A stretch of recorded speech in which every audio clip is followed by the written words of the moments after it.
I think to start with, I'm going to talk about capacity. And I think something that often gets lost in the thought process is these tools, the lasting power of attorney and the advanced decision, they only come into effect if you lose capacity. And they allow you to say now what you would want in the future in case at some point you can't make that decision for yourself.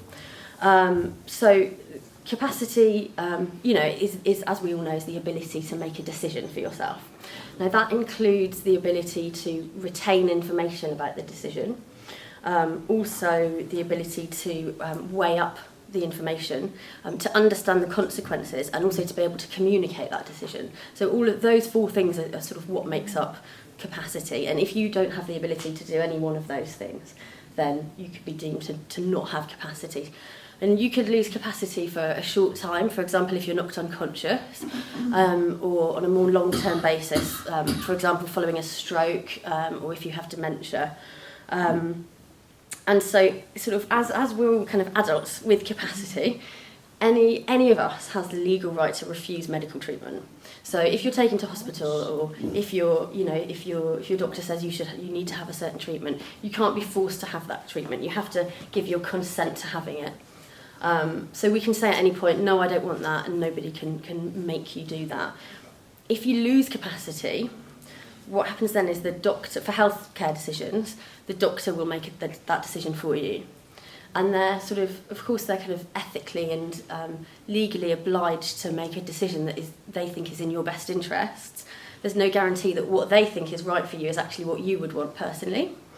And so that's why it's very important that if anybody has sort of strong ideas about what's right for them or any treatments that they would or wouldn't want, then they do this. Basically, they make an advanced decision or they appoint an attorney. So if you don't have capacity and you haven't planned ahead, the doctor will make a decision for you.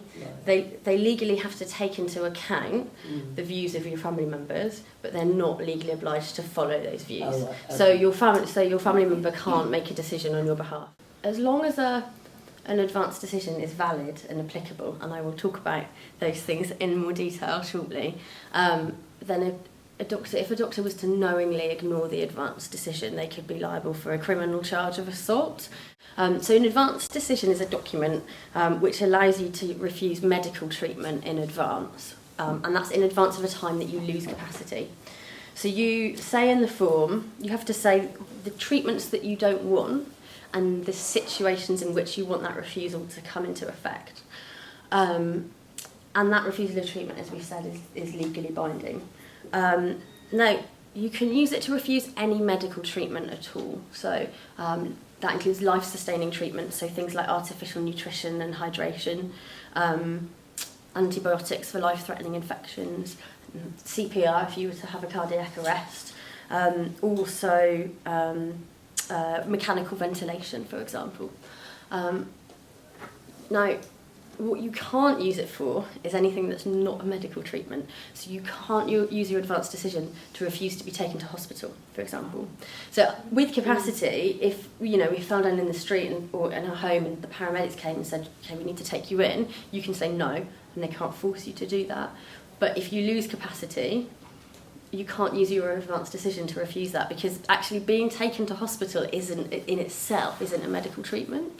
Realistically, would most GPs know all of this and know in detail what the situation was in their local area? I think it's quite common that they know, because a lot of GPs will do kind of home visits, and so they'll be aware of the situation in the local care home or in their sort of local hospital and things like that.